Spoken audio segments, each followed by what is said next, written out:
O que as histórias da menina escrava e de Daniel podem nos ensinar sobre a educação de filhos? Eu quero convidar você a acompanhar o estudo de hoje para aprender mais sobre o tema Livrai-os do Mal, agora no Escola Bíblica.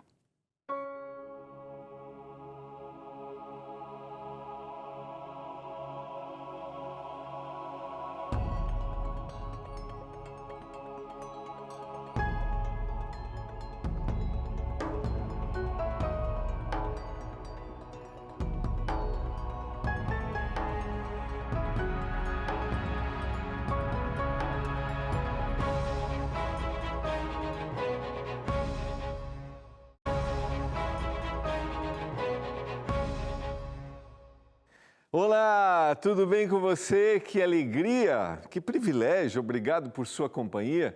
Estamos juntos mais uma vez, começando mais um programa Escola Bíblica. Eu espero que você, durante essa semana, esteja crescendo no conhecimento da palavra. Nesse tema, a gente está estudando o tema número 4, que é a nossa responsabilidade espiritual, de cuidarmos dos nossos filhos, o tema 4, livrai-os do mal. Como a gente tem mencionado, nós estamos no meio de uma luta entre o bem e o mal. A gente vai analisar hoje e amanhã histórias bíblicas de personagens que receberam uma influência positiva na sua casa, uma influência espiritual e enfrentaram situações adversas e foram uma luz, uma grande bênção. Lógico que é isso que nós desejamos para os nossos filhos e talvez ao acompanhar o programa, ao longo dessa semana, você pode estar se confrontando com frustração, com decepção, porque talvez você tenha investido, você tenha feito o melhor e os seus filhos fizeram uma outra escolha, um outro caminho, escolheram um outro caminho. Eu quero dizer, eu já mencionei isso algumas vezes aqui durante essa temporada, que Deus sempre nos usará para sermos uma bênção na vida dos nossos filhos, mesmo que eles em algum momento tenham feito uma escolha diferente daquela que nós desejamos. Mas talvez eu esteja falando para você que neste período não conhecia a palavra ou nesse período estava longe da palavra e perdeu a oportunidade. Talvez esteja falando para você que perdeu a oportunidade porque se deu mais tempo a conquistar as coisas, buscar outra prioridade, né? Foi outra prioridade na vida e isso, como consequência, fez com que os seus filhos não se dedicassem. Não importa, o Senhor quer te usar ainda neste momento. Ou talvez eu estou falando para você que tem agora esta oportunidade. Então, percebe que ao conversarmos sobre esse tema da educação, não importa em que fase nós estamos, o Senhor deseja que nós sejamos uma bênção. Eu quero convidar você, eu já comecei falando no programa, mas eu quero convidar você aqui neste programa, na TV Novo Tempo, que é o canal da Esperança, nós estudamos temas que estão relacionados à palavra de Deus, ao cotidiano, mas os planos que Deus tem para a gente. E nós estudamos no programa Escola Bíblica os guias de estudos que são produzidos pelo nosso departamento de Escola Bíblica, um departamento que nós temos aqui na Novo Tempo, que é a nossa escola. E a minha pergunta para você é, você já é um aluno da Escola Bíblica? Ainda não? Então, faça contato conosco agora, peça o seu guia de estudos, que você vai receber gratuitamente aí na sua casa, e seja um aluno da Escola Bíblica. Lembrando que os nossos guias, eles são gratuitos, porque eles têm um patrocínio dos nossos Anjos da Esperança. Vai aparecer aí na sua tela 3 maneiras para você pedir o seu guia de estudos. Uma é mandando mensagem para o WhatsApp, está aparecendo, é o 1298244 4449, está aparecendo também o nosso site, está aparecendo aí, ó, novotempo.com/escola bíblica, novotempo.com/escola bíblica e também o nosso telefone. Aí é para o horário comercial, que é o 0 operadora 12 21 27 31 21. Peça seu guia de estudos e vamos estudar juntos a Palavra de Deus.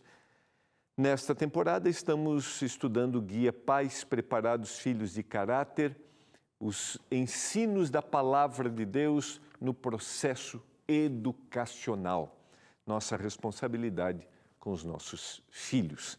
Eu quero orar a Deus nesse momento para que o Senhor nos dê iluminação, para que a gente entenda quais são os seus propósitos através do estudo de hoje. Ao abrirmos a Bíblia, que o Espírito nos dê iluminação para que a gente absorva e o mais desafiador, que a gente pratique, que o Senhor nos capacite para isso. Quero convidar você para orar junto com a sua família. A gente tem orado pelos filhos, as várias dimensões, aqueles que têm os seus problemas físicos, os seus problemas emocionais. E hoje eu quero orar pelos seus filhos e os seus relacionamentos, tá? O relacionamento no seu contexto familiar, talvez tenha dificuldade em casa, com o irmão, com você. Então, quero orar para que o Espírito de Deus atue na mente dos seus filhos.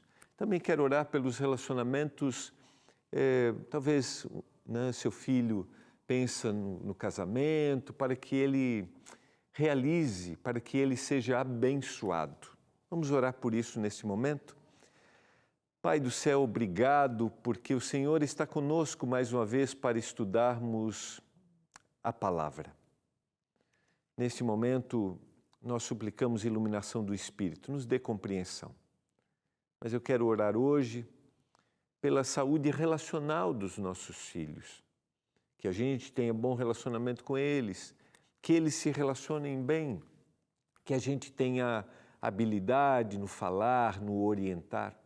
E se alguma casa, alguma família, talvez esteja longe do seu filho, às vezes morando dentro do mesmo ambiente, mas esteja distante, não há diálogo, eu oro para que esse relacionamento seja resgatado. Pai, se há algum filho distante que não conversa com seus familiares, que o Espírito Santo atue na mente deste nesse momento.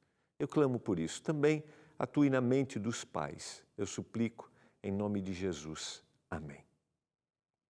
Vamos lá, quero convidar você a estudar a Bíblia nesse momento, lembrando que nós trabalhamos ontem que todo o processo espiritual, e nós citamos o texto de Zacarias, todo o processo espiritual de fala, ou mesmo de relacionamento, mesmo uma orientação deve ser feito guiado pelo Espírito Santo. Através da luz que vem da palavra, nós relembramos ontem que o rei Josias, ao ser descobertos os livros da lei, no processo de reforma do templo, ele trouxe a palavra de Deus como essencial. E os seus súditos, aquele que ele governava, foram com ele, porque ele tinha esse papel, ele desempenhou sabiamente este papel. E nós aplicamos isso para a responsabilidade que nós temos como pais. Nós temos a responsabilidade de prover, temos a responsabilidade de educar, temos a responsabilidade de oferecer o melhor. Mas a maior de todas as responsabilidades é a espiritual.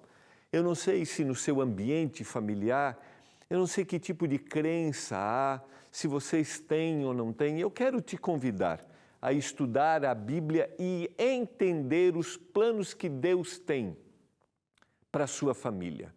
E aí que você tenha habilidade no apresentar a palavra, porque a palavra deve ser apresentada de forma equilibrada. E hoje eu quero começar a estudar duas histórias bíblicas que vão nos ensinar como uma fundamentação, uma base forte da palavra pode ser uma bênção para os desafios que os nossos filhos terão no futuro. Então vamos resgatar aqui um pouquinho e vamos abrir a Bíblia. Quero convidar você, hoje eu vou ler vários textos da Bíblia, que você tenha a sua Bíblia em mãos aí para acompanhar. Eu quero buscar aqui um pensamento que eu já citei, que as primeiras impressões e percepções sobre Deus na criança se dá através dos pais. Eu já citei aqui aquela outra frase, que a primeira Bíblia que os nossos filhos leem é a nossa vida. E aí vem a pergunta, né? O que nós estamos revelando para eles, o que eles estão lendo através do nosso comportamento, através do nosso viver. O propósito de Deus para com os filhos é muito mais amplo, mais profundo e mais elevado do que nós temos compreendido em nossa visão limitada. Esse é um pensamento que a Darleide, que é a autora do Guia de Estudos, colocou no Guia de Estudos, está aqui na lição 4. Então é interessante a gente pensar que, às vezes, a gente tem ideias sobre os nossos filhos, o que eles deveriam ser, o que eles deveriam fazer como profissão, mas o que Deus tem para eles é muito mais elevado, muito mais amplo do que a gente pode imaginar. E aí merece uma reflexão para a gente, porque às vezes nós temos sonhos a respeito dos nossos filhos, profissionais, e eu acredito que nós devemos ter como pais, mas os sonhos que nós temos não podem ser os sonhos dos nossos filhos. Os propósitos que nós temos não podem ser os propósitos dos nossos filhos. Eles têm que fazer a escolha deles. Nós podemos orientar? Podemos. Agora, se eles fizerem uma escolha diferente da nossa, daquilo que a gente desejou, nós não podemos reprimi-los ou afastá-los por isso. Há um sonho, há um propósito que nós devemos ter e eles deveriam buscar como único, que é o propósito da eternidade, que é o propósito da vida espiritual. Mas mesmo esse propósito, e esse eu devo compartilhar para eles claramente, né? Eu devo dizer o que eu desejo para eles, mesmo assim, em determinado momento, eles farão a escolha, mesmo que eu tenha. E aí eu vou lutar a vida inteira para que eles retomem esse propósito, que é o propósito de um dia viverem a eternidade. Eu não sei se está claro para você. Então é assim, eu posso ter uma ideia, um propósito profissional para o meu filho, mas ele vai ter que fazer a escolha dele. Eu não posso obrigá-lo. Eu não posso fazer com que ele aceite e ele faça aquilo que eu quero. Em termos espirituais, eu devo ensiná-lo a respeito da eternidade, mas ele também fará a sua escolha. Mas esse é um propósito, um sonho que eu nunca devo desistir que o meu filho, que os nossos filhos tomem nas mãos. Está claro isso para você? Respeitar esta individualidade é extremamente essencial para a gente. E eu quero convidar você a abrir a Bíblia no livro de 2 Reis, o capítulo 5. A história está a partir do verso 19. Essa é conhecida como a história da menina escrava, ou melhor, ela é muito mais conhecida como a história de Naamã, que foi curado da lepra. Mas hoje eu quero enfatizar como a história da menina escrava. A gente vai por intervalo, enquanto você pega aí a sua Bíblia, se você tem, pega no celular, você vai ver detalhes impressionantes e ensinamentos para nós através do texto bíblico. A gente já volta.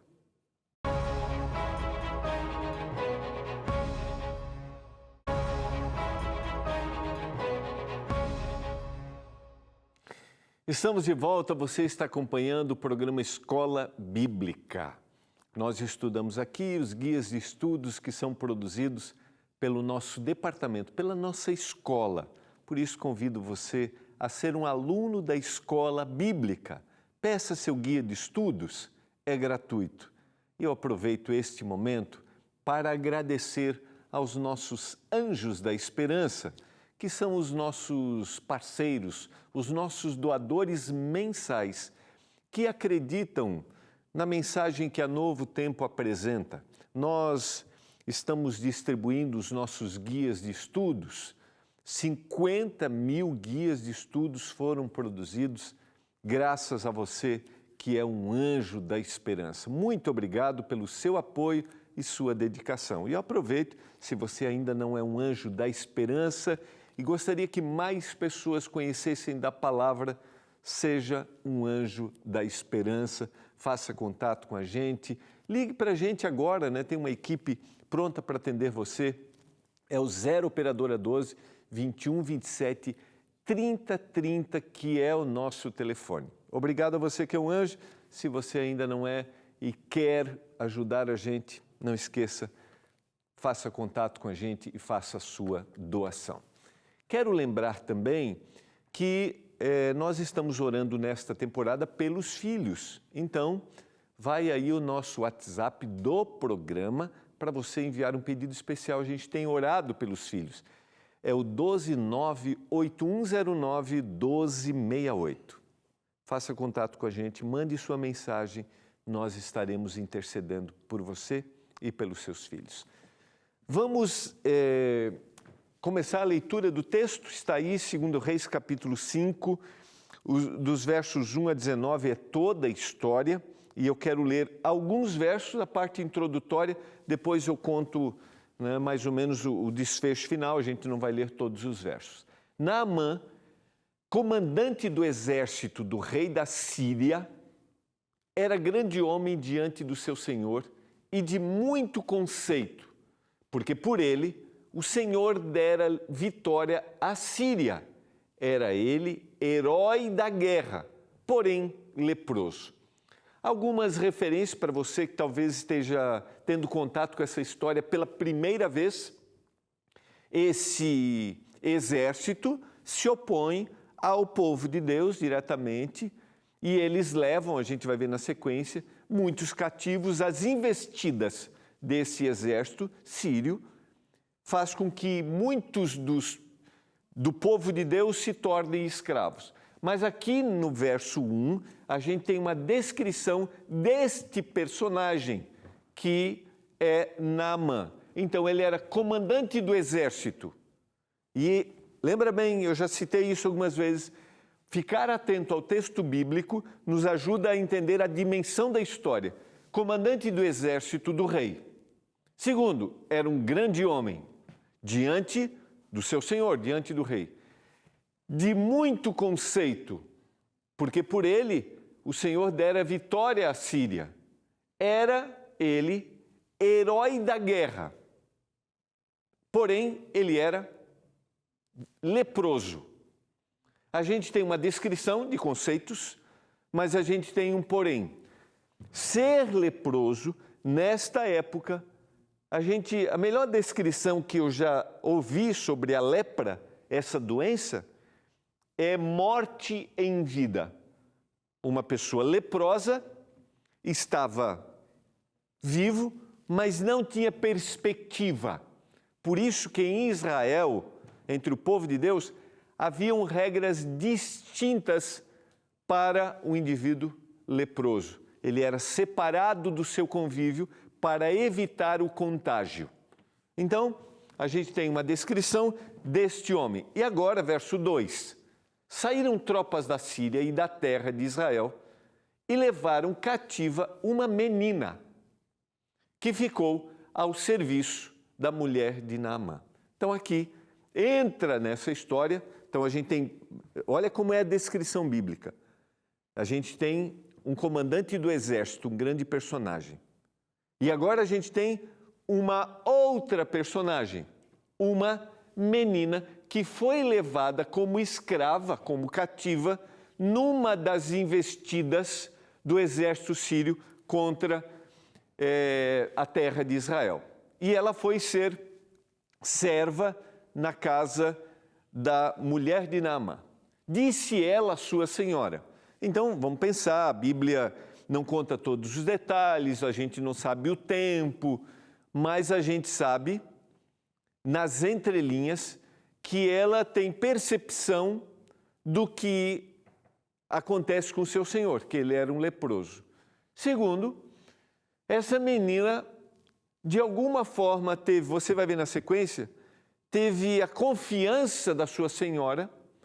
Ela tem uma herança consigo, ou seja, ela é do povo de Deus, então ela professa crer no Deus verdadeiro, Então, tem detalhes que a gente tem que estão nas entrelinhas. E olha o que ela faz. Disse ela à sua senhora: tomara o meu senhor estivesse diante do profeta, que está em Samaria. Ele o restauraria da sua lepra. Então, ela conquista a confiança de tal forma que se aproxima da sua senhora e diz: se o meu senhor estivesse diante do profeta, então ela sabe do poder que o profeta Eliseu tem, ela conhece o profeta Eliseu, mas muito mais, ela sabe quem é Deus e como ele trabalharia através do profeta, ao ponto de curar da lepra. E aqui tem um detalhe interessante: a gente não tem, até aqui, nenhum caso de cura de lepra. E a gente vai ter referência no Novo Testamento a respeito desta cura. A gente não tem nenhum relato de cura, senão o caso de Miriam, mas foi o Senhor que colocou e o Senhor que tirou. E sempre que eu leio essa história, eu fico pensando assim: que fé desta menina, que ousadia, sabe? Que confiança, que conhecimento de quem era Deus, de que Deus poderia curar. E a pergunta sempre é, né? De onde veio isso? E eu trabalhei lá no início da temporada que todo menino judeu, toda a família judaica crescia, ensinava, né? A gente vai para Deuteronômio, a gente já leu lá o capítulo 6, que eles deveriam ensinar e deveriam viver quem é Deus dentro de casa. E esta menina cresceu conhecendo exatamente quem é Deus, ao ponto de citar que o seu Senhor poderia ser curado da lepra pelo poder de Deus através do profeta Eliseu. Isso é impressionante, mas a história, os detalhes da história não param aqui. Verso 4, então foi Naamã e disse ao seu senhor: assim e assim falou a jovem. A palavra jovem e a palavra menina, que é usada anteriormente, são a mesma palavra, no português traduzido diferente. Então, seria como uma adolescente.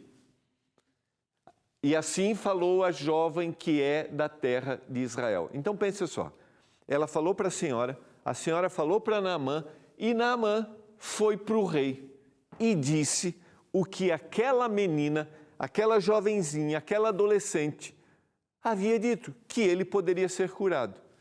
Eu não vou continuar a leitura do texto, mas a descrição é que o rei prepara uma carta para o rei de Israel. Então agora ele se apresenta, lembra bem, eles fizeram investidas, e quando Naamã chega lá com um tesouro para retribuir, tem esse outro detalhe da história, chega com a carta de recomendação, o rei de Israel fica desesperado.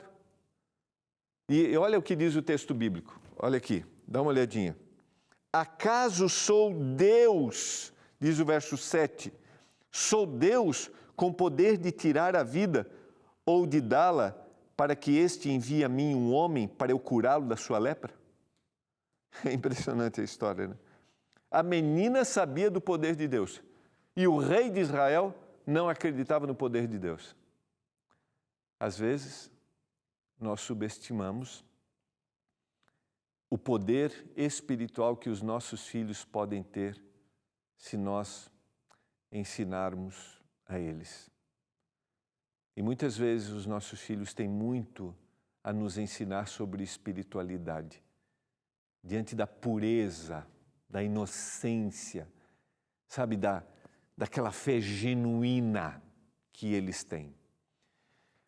Eliseu soube disso, ouvindo, o verso 8 diz, ouvindo, porém, Eliseu, o homem de Deus, que o rei de Israel rasgara as suas vestes, mandou dizer ao rei, por que rasgaste? Deixa vir a mim, e você saberá que há profeta em Israel.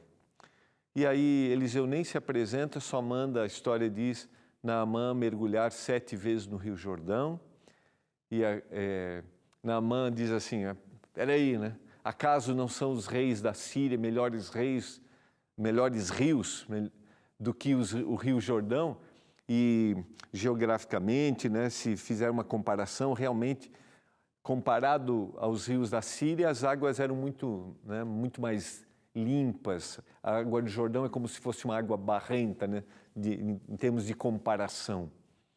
E aí um servo diz assim, mas ele pediu uma coisa tão simples, mergulha. Ele mergulha, ele é curado e ele conhece verdadeiramente a Deus, e ele termina essa história dizendo, quando eu voltar para lá, se eu tiver que Deus me perdoe, se eu tiver que estar diante dos deuses, né? Porque agora eu conheço o Deus verdadeiro. E a pergunta é, como ele reconhece o Deus verdadeiro? Através do milagre? Você pode dizer sim, através do milagre. Mas quem o motivou para aquele milagre?